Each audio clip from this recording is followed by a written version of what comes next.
Salut à tous les amis, c'est Walid Soltani les gars, toujours moi aux commandes. Aujourd'hui, encore l'émission Ça joue, cette fois-ci en réel, avec les frérots. Je suis avec Momo, je suis avec Léo, je suis avec Momo, nouveau guest. Enfin, c'était un guest maintenant, il fait partie intégrante de l'émission. Et je suis avec Elliot aussi. Comment ça va les gars, tranquille? Tout va bien, ça tout va, va bien. ça fait plaisir d'être là, hein, comme ça. Tranquille, vous êtes content de cette émission en réel? Enfin, Ouais, ça ouais, réussit. on se voit enfin quoi. Ouais, ça tue. Ça fait plaisir. Et petit week-end, tranquille? Tranquille. Cyril Gann. Petite Formule 1. Aïe aïe aïe, Cyril Gann, non. Cyril Gann, non, on va pas en Tranquille, parler. qui rend. Good job, good job. Good job. On va pas en parler, mais Tout d'abord, on va revenir sur les pronos de la Ligue des Champions. On va faire les pronostics sur les matchs Tottenham, AC Milan, City, Leipzig, Porto, Inter, Real Liverpool et Naples, Eintracht, Francfort pour la semaine prochaine, avant de faire le Bayern PSG à la fin. Je rappelle les pronos, les gars. Voilà, c'est l'heure de faire les comptes. Bon, Momo, il va commencer à zéro, le pauvre, mais on va pas le mettre bien.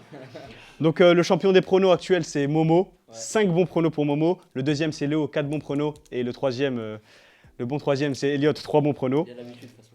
Donc les gars, je vais vous demander vos pronostics, à part PSG Bayern, pour les matchs de la semaine prochaine et de ce soir, l'autre. Du coup, Tottenham AC Milan, Momo. Tottenham, AC Milan, allez, un partout. Ok, 1 partout. Elliot, je suis du même avec Momo, un partout. 1-1. Léo, 2-1 Tottenham. 2-1 Tottenham. Prolongation et Tottenham qui passe. Ok. Au péno. Ok. Et Moms, 2-1 pour Milan. 2-1 pour Milan. Tac. City Leipzig, avec le magnifique bon pronostic d'Elliot. Il l'a eu. Du coup, Momo en premier. City Leipzig, je vais dire 2-0 pour City. 2-0 City. 1-0 City, dans la difficulté.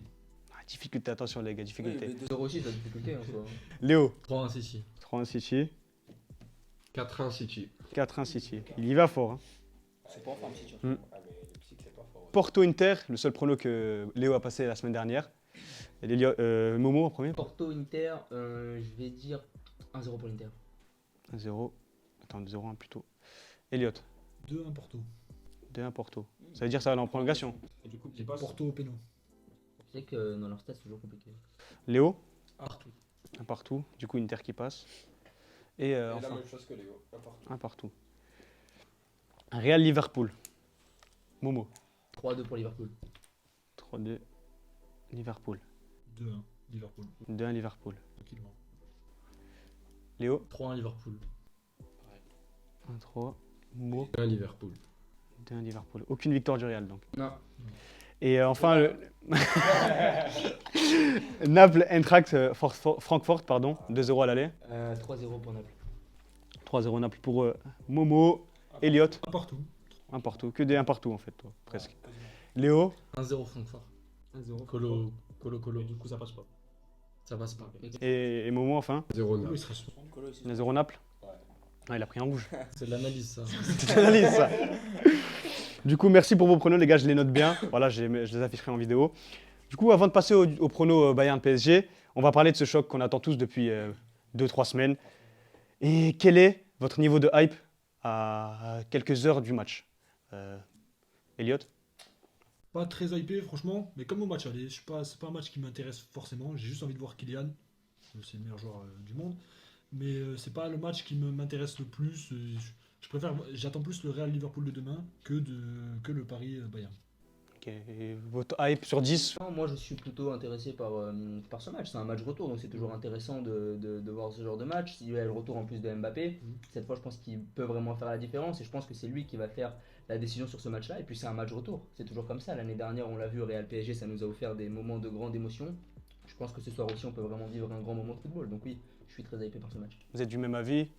Bah, moi je suis encore plus hypé pour le retour que par l'aller. Du fait qu'Mbappé soit là et qu'en 3 semaines il s'est passé beaucoup de choses. On a eu la blessure de Neymar, donc ça a changé beaucoup de choses pour les deux équipes. Donc hâte de voir le match ce soir. Et moi, je suis du même avis que Léo. Ta hype sur 10? 8 sur 10. 8 sur 10, Je veux voir le PSG se faire éliminer par contre. Vous êtes hypé, hein? Elliot un peu moins, mais... Juste cliquer pour Mbappé. Et a priori, Neymar est forfait jusqu'à la fin de la saison, Kipembe aussi. Et ils seront les principaux absents côté PSG. Oui, Kipembe s'est fait le talon d'Achille. Et on sait que le PSG en ce moment fonctionne assez bien avec le duo Messi et Mbappé, étant donné que tu n'as pas cette ligne 2-3 en attaque qui est passive en phase défensive. Du coup, j'aimerais poser une question. Est-ce que pour... T'inquiète pas.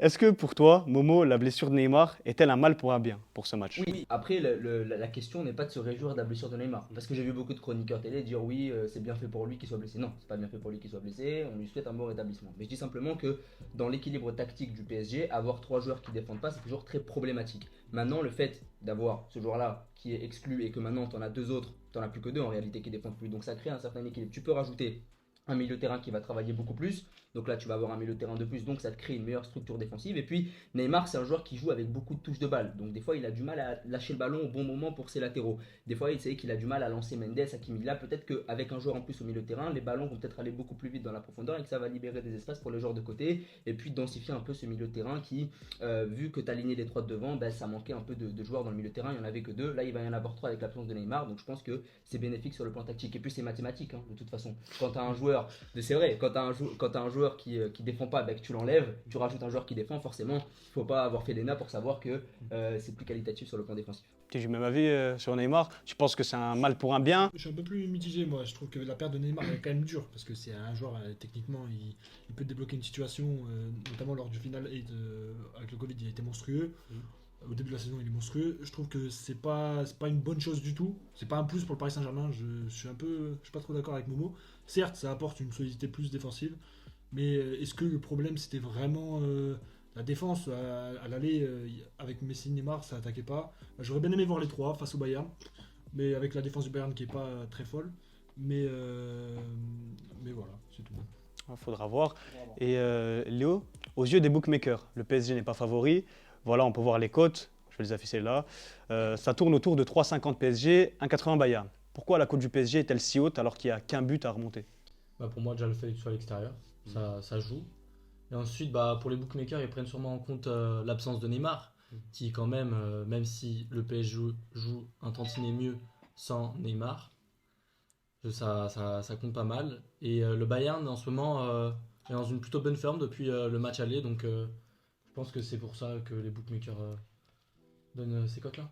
Et Mohamed, je vais encore parler du nom qui revient toujours, c'est bien évidemment Kylian Mbappé, désormais meilleur buteur de l'histoire du PSG après son but ce week-end. Est-ce que tu penses qu'il va marquer les esprits ce soir? Est-ce qu'on doit s'attendre à un Mbappé calibre Camp Nou, à un Mbappé calibre Allianz Arena? Déjà, j'ai vu que le Bayern avait fait un 3-5-2 là, pour contrer Mbappé. Mais non, je pense qu'il va faire son match. Et que même si j'aime pas le PSG, ils vont passer, je pense, ce soir grâce à Mbappé. Et voilà. Hein. Et on sentira même pas l'absence de Neymar. Carrément? Parce que Neymar, ouais, c'est vrai, c'est 17 buts, 12 passes D cette saison. Ouais, il compte au PSG. Mais ce soir, ils vont jouer à 2 devant avec Messi et Mbappé. Et ça, on va voir que c'est vraiment c'est ce qu'il faut au PSG. On va clôturer maintenant rapidement sur vos pronostics pour ce choc. Je vais commencer par Elliot. Je vois bien le PSG passer avec un bon 2-0 ce soir. 2-0. Doublé de Kylian. Kix. Momo. 3-1 Bayern. Oula, le cynisme. 3-1 Bayern. Qui va marquer comme ça? Si jamais tu as... C'est une équipe collective contrairement à l'équipe qui est en face, donc je pense qu'il y aura un buteur à chaque fois. Hein. Muller, Musiala et Choucho. Ok. Et du côté de Léo? 3 en Paris. 3-1 Paris. Je suis pas un grand fan de Van Dijk. Je pense pas qu'il va arrêter Mbappé ou autre. Van Dijk. Van Dijk. Délire. C'est les défenseurs Pas de soucis, néerlandais. pas de soucis. Mais c'est le c'est les stress, défenseurs c'est- néerlandais, on les parce que confond. deux fois. Parce qu'on est C'est les en défenseurs. Orient, c'est pour Il ça. a dit désastreux vraiment. C'est non. les Néerlandais, on les confond. Délire. Et Mbappé, du coup, il va marquer? Bah, 2 buts Mbappé. Ouais. Et un but de Fabien Ruiz. Oula, Franchement, le le, risque, il est le là. pauvre. Ah, il a pris le vrai risque là. Et Moms? Un Paris.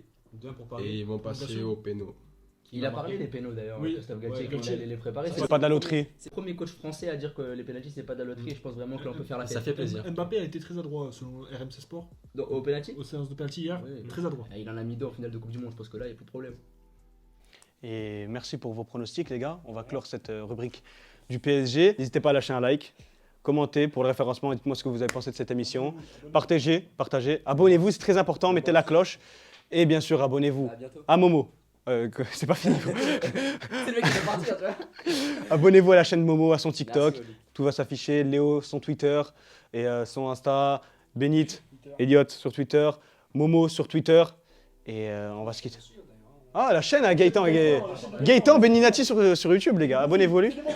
Très bon réalisateur, très bon. Ouais, c'est un monstre. Ouais, il est trop fort, il est trop fort. J'espère que la vidéo vous a plu. On se dit à la prochaine pour une des nouvelles vidéos. Ciao.